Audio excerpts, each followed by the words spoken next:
Welcome to another edition of All Octaves with me, Val Kleinhans, the podcast where we chat music, whether it's with the fans or the musicians that make the stuff that we love. And today we're going to be talking with Dave from RiverJam. I'm so excited because they're local to me. They're very proud to represent Southeast Minnesota. We'll get into that. We'll get into Americana music, folk music, all that good stuff. Dave, firstly, thank you for being here. Well, I thank you for having me, Val. It was So, fun. We kind of had to postpone the first one. yeah. I was stuck in Seattle in a snowstorm.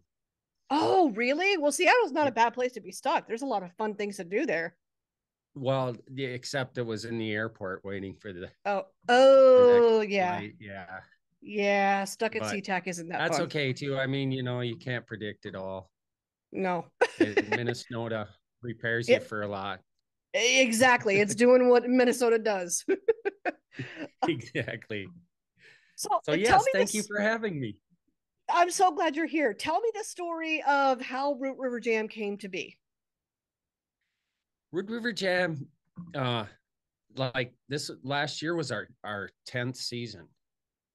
And so I first advertised on Craigslist of all places, and it was for a stand-up bass player and a drummer. Mm. And that was something where the first incarnation was a drummer that Sean doesn't play with us anymore, but Blake, the upright bass player, he came over that day to the studio here. That he reached out and he goes, I almost didn't answer the ad because you were advertising for a stand-up bass player, and I play upright and I play sitting down.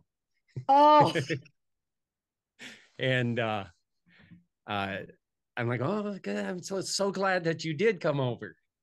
Come yeah. on up. And so Craigslist was kind of where the whole thing started, I guess you would say. Okay. And how did you discover your musical roots and your love of music to begin with? Uh, well, my discovery has been kind of lifelong. Um, I, like many people, I discovered music through my, family and my my parents. My mother was a piano player, singer, and she kind of it was the one that you got us kids kind of into music. Mm. And I have older siblings, and so um, I also have a twin, and and we would sing at, like, church events, 4-H club, kind of share the fun events, Mm-hmm. things of that nature. And so it's kind of been part of my life, really. My discovery of myself and writing, of course, came a little later in high school.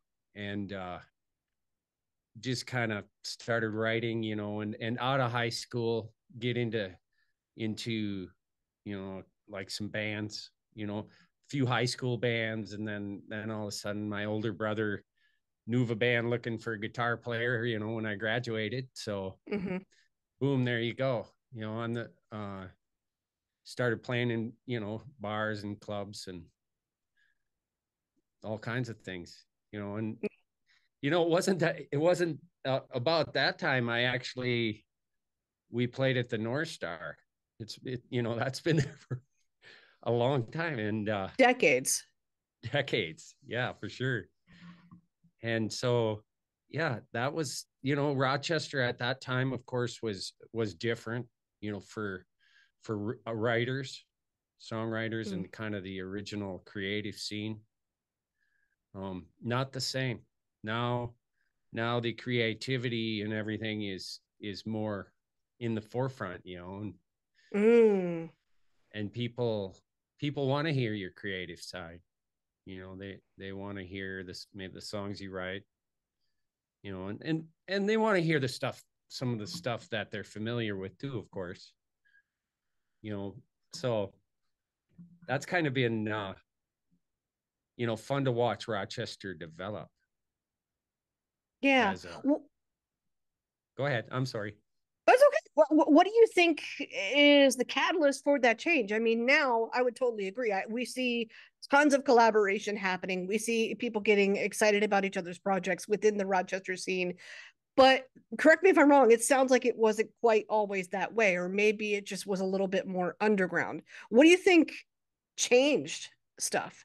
I think that's very good analysis. It was a little more underground, you know, and it was there, and I feel like catalysts for change, you know, it starts in communities, Mm, people, people, that know each other, and and then of course you become friends and bandmates and cheering sections for other people, and we all know the story, right? It's the support and the collaboration and all of that, um and each town does it their own way, right? mm-hmm, The with Rochester, um I feel like there were a lot of places to play, mm-hmm, years ago, and most of them were you were out doing, familiar stuff that people would recognize, and you and then you would the writing scene and creative scene was not so many platforms as there are nowadays, and mm, that's kind of did a little bit of a equalization, kind of leveled things out a little bit, because I think even on a national level, the awareness, the local kind of, you remember the, get local, eat local, right. farmers markets, all that Yeah. stuff kind of was the catalyst, a lot of that, for the more awareness. Yeah. So why specifically? I mean, for anybody that doesn't know, you have chosen Americana and folk as your preferred genres, so to speak. Why Americana and folk? What do you love about it? Uh, well, I mean, Americana, of course, is American music, Right. and and it's such a kind of a, I hate, because it's kind of a real general term. It entails so many aspects of American music, and anywhere from like Tom Petty to, Mm-hmm. you know, um, well, Charlie Daniels and um, Mumford and Sons, um, of course, are English, and they're seen here, but that they're kind of a more modern rendition of what I would say folk and Billy Strings, kind of bluegrassy Americana, high energy, Trampled by Yeah. Turtles. You Yeah. know, it's almost like, I think I was talking to Joel one day. Forget Joel. Anyway, and we were talking about how some of the kind of bluegrass music is really, really kind of like acoustic rock, Mm-hmm. real driven kind of stuff. So I've always kind of been about a variety of kind of music myself, but on a larger kind of scale, like nationally and stuff, I think the Americana folk scene really kind of came to the forefront. And I also kind of have always written songs on acoustic, Mm. so it was kind of natural for me to kind of keep doing them that way. Although, I've adapted into some electric stuff, with it. My go-to writing instrument is acoustic guitar, Right. and that's kind of, I've always kind of been there with my original stuff. And you're not opposed to improvisation either. I mean, it's in the name, Right, RiverJam. right. Yeah. So, what do you think it takes to be good at improv? Uh to be good at improv, I don't know. Well, I think I I think that with improv, it's personal. It's such a kind of a personal level of how you're viewing and hearing and proceeding through a scale and chord changes and all those things that entail. Really, the best thing you could say is it's just a lot of practice and playing by ear. Yeah. And playing Does by it ear, and I've my whole life I've been playing by ear. uh I've had piano lessons. And I can read and play, sing, and lessons, choir. And I think it's just really the ear is really the key thing, when it comes, especially in improvisation, you know, mhm. is the ear is so. And I would say about Blake, our upright bass player. His ear is very trained and tuned, and you know as far as like classical music, Mm. a teacher, and so he's had a chance to develop his ear very well. you know yeah you know and there again, he has his way of uh, interpreting it too. Mhm. you know and so then when you have that, and then you have another person, of course, the collaboration together to kind of jam to a song, and Yeah. then so that's another key element of interacting with other musicians.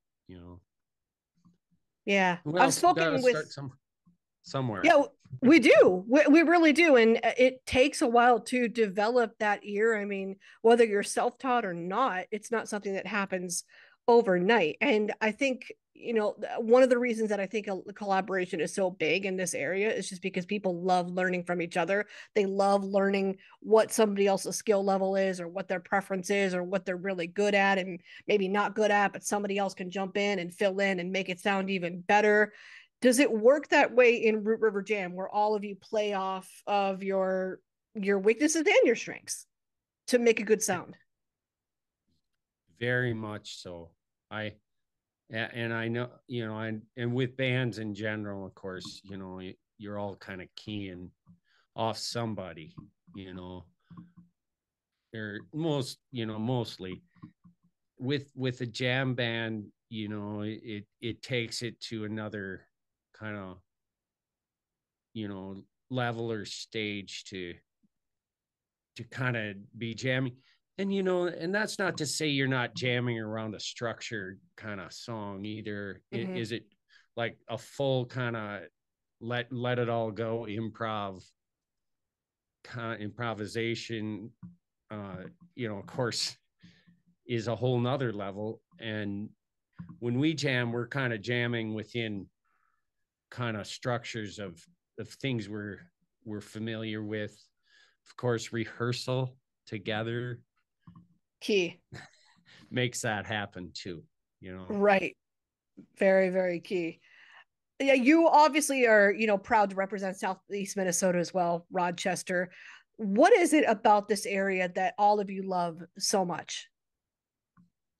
uh just southeastern Minnesota is it well, it's very unique uh geography wise. Mm-hmm. um it's the karst region, kind of this side, the western side of the kind of the karst region, the driftless, right? Right. And the driftless region, of course, involves other states as well, but it's really unique for Minnesota. And i I of course grew up on a farm just south of Rochester. Mm-hmm. So it's kind of the community. And I grew up on a lot of farms. My dad was a veterinarian, so Oh. travel to different farms, helping and, curing and you name it. And so it's kind of, I've developed, a love for the kind of the rural area as well, and kind of, and then of course Rochester, I've developed love. I've been, in the scene in Rochester a long time. I like to help think I did my part to kind of make it the music community it's become too.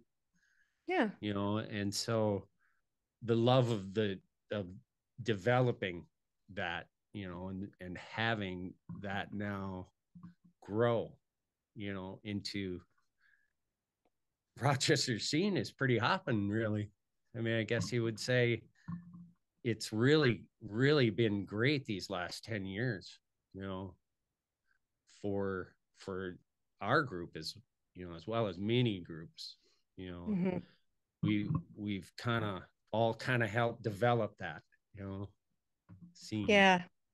I've been here for 6 years, and I find that there is a musical act for everyone, every genre, so to speak. Like really, Yeah.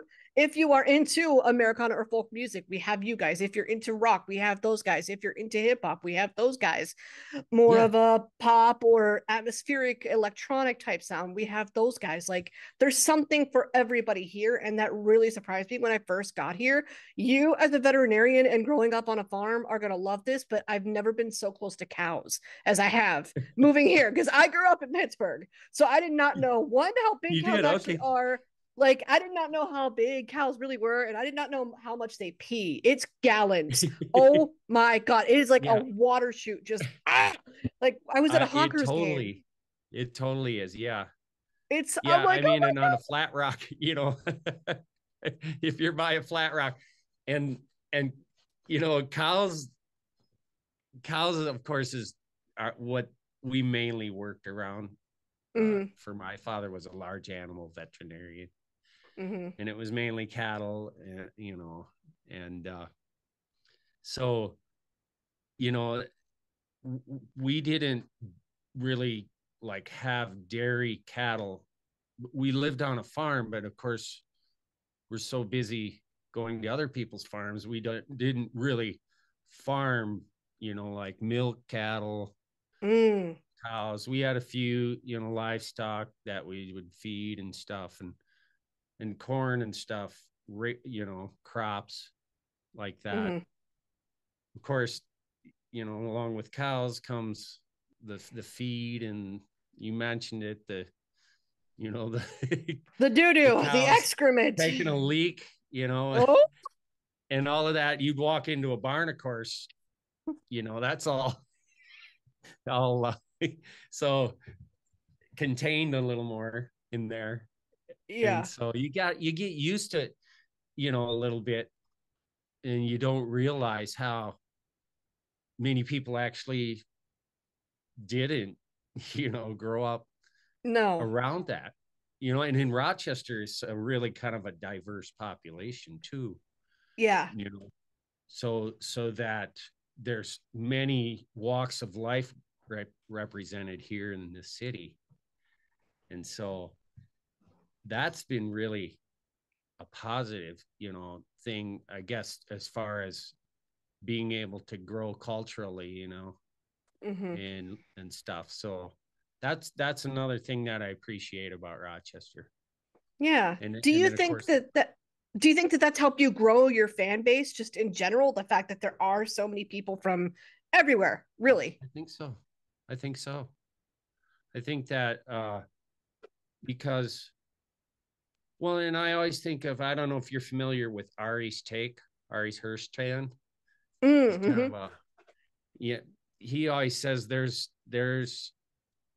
your fan is always there. You just need to find them, Got it. Yeah. And really, I believe that's what Rochester is for sure, because there are so many walks of life and representations of that. Yeah. So I was taking a look at your Instagram page. Some cross country skiing was happening this winter, and I love that. What do you like to do when the weather is better? Because we're going to see that pretty soon. Well, I mean, I get on the bike and I garden. Mm-hmm. We'll get outside here. Of course, you saw that I work in solar. Yeah. And so, like many people, we just get outside, in Minnesota. Hey, better get outside because, Enjoy it's it. only half the year anyway. So, that I like to garden mainly is Mm-hmm. kind of like how I get outside. I do get on the bike and ride around some dog walks, Yeah. dog parks, stuff like that. And Yeah. yeah, patios, all Patios that's for sure. coming. I know. Patio season is my favorite season too, with a beer and dogs, burgers. Let's do it. I'm ready. Yeah. What do you find that you like to do then in Rochester? There's a couple different things. I mean, I used to love the Wicked Moose when it was still here. That to me was like the nice medium-sized venue where like the metal bands that I'm into would go, Yeah. or like the hip hop acts that I Yeah. would go there and I would watch them. Lately, we have a big restaurant scene. There is a type of food for everybody here, but probably reflective of like the fact that we have patients from all over that come to Mayo Yeah. Clinic and therefore come to this city. There is so much to choose from. So I've been enjoying the food that's here. I've been enjoying just the fact that there is such a supportive community when it comes to the music scene, because I mean, I'm not kidding, within my first year and a half I felt like I knew the entire music scene within this area, because everybody talks about everything and everybody knows each other, and it's very easy. Like, Rochester is like, if you support one band here, then you have like an army of everybody else that's like, oh, you're in with them, Yeah. cool, well then we're going to support you too. And it's reciprocated, it's genuinely reciprocated, which Yeah. was fresh to me, because in Pittsburgh it's a little bit harder. There's just more going on in general, so Oh, sure. it's not as tight knit. Here didn't take me Little long bit to small town, like has a little bit small town feel. I a mean, little bit, but enough for somebody like me coming from a bigger air quote city to do. yeah. Like, I don't feel too bored Yeah, yeah, here. yeah. There's Yeah, usually no, it's something not. I can find. Yeah, the availability of things to do is just you're very diverse, you know, Definitely. just so much. And Well, so what's next for you, and what's next for River Jam? so we've got a couple of shows coming up in April. Right now, we have Earth Fest, and that's on like the 21st of April. Mm-hmm. And then the 29th will be at KJ's Hideaway in St. Paul. And so uh I've actually, as far as musically, have been kind of working out a single Oh, cool. that I hope to kind of get developed within the next, you know, 2 to 3 weeks. Maybe we can play it out a little bit at some of these gigs coming up. Yeah. And so that as far as River Jam, we I've kind of had a few gigs in January, and I've kind of been laying low Mm-hmm. and kind of working out some new material and digging out some old material as well. Um, so there's some stuff coming as far as that musically, and with River Jam, we'll probably just get in the studio to kind of try to get some of those completed. Yeah, and of course, it's the ever present now tax season coming on. So, Oh, yeah. you got the business side of things you got to take care of.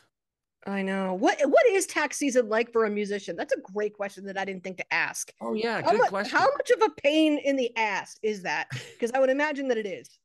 I I think, it's like any other self-employed person.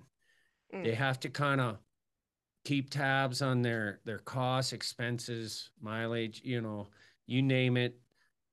You're if you're kind of running, like, quote, a band would be a business, right? In tax mm, terms. mhm.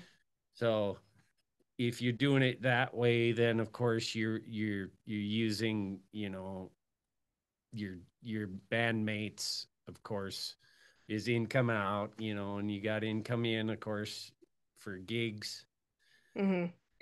And we released a CD last year, and so there's a whole lot more that entails, you know, and stuff you have to keep track of. It's a lot. It's a lot, and it's just basically it's all self-employed kind of stuff. Oh, okay. So we're keeping track of like where the CD is sold and how much is coming from where and things like that. Yep. Okay. And taxes. You're keeping track of what your materials are, like Mm, t-shirts, CDs, okay. I didn't even think about merch. That's a good point. merch. You're keeping track of, Yeah. you know, of course, whatever income you make as far as gigs and merch, and Mm-hmm. then mileage, you know, and expenses is all a huge part of that as well, you know, and your gear, you know, if you're doing it that way, you know, Mm, there's kind of a level there, I'm sure, with people who, you know, aren't maybe not going there, you know. um I didn't really, you know, and I've been a musician quite a few years, didn't really do it for a long time, but um when you have other bandmates kind of involved in it, mm-hmm. you you know, you kind of, I had to, you know, take it to the next level to kind of keep tabs on all that, you know, because, you know, and we've been pretty fortunate, you know, we have had income as far as the band, you know, these last 10 years have been really good to us. Yeah. Not And everybody can say that. Sometimes like the t-shirts that they sell at the venue are gas for the next tour stop. Like I've heard stories like that and I'm like, "Oh my God." Like as fans, we really don't always know what goes into it. yeah, there's so much, you know, um as far as like, you know, and even when you're putting out a CD and stuff, you have the kind of the whole promo kind of Mm, marketing sides and all of that stuff that, you know, it's a lot, you know, it's a lot to do. um and you got to be organized, you know, nowadays. And I mentioned Ari Herstand, you know, Ari's Take, mm-hmm, you know, he's the kind of the guru of the do it yourself musician, mm, kind of, you know, not signed, independent. It's the real the indie musician on steroids kind of approach. Everybody has that availability now to kind of be their own kind of entity yeah. because of the technology, you know, and the things available to a home musician are just phenomenal, you know, Yeah. as far as recording software, websites, you know, all of those things that the indie musician now has to do has changed over the years as far as business too. Yeah. So it's an exciting time to be a musician. I love that. And It I'm is. excited for everything to come for you too. We'll be watching. Thank you so much for your time. Thanks for chatting with me. Yeah, thank you, Val.